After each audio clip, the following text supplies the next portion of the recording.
And you can see the rooster right here. It's pretty big. Surprised he hasn't attacked me yet. Yeah, he is that huge. I'm not kidding. So here's my mullein tree.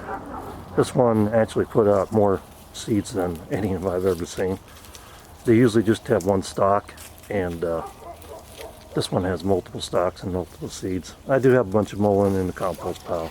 So for those that don't believe the size of this rooster, there he is right there. Okay, you see him? Yeah. Some of those hens are small, but you put him next to a ocelot, he's pretty big.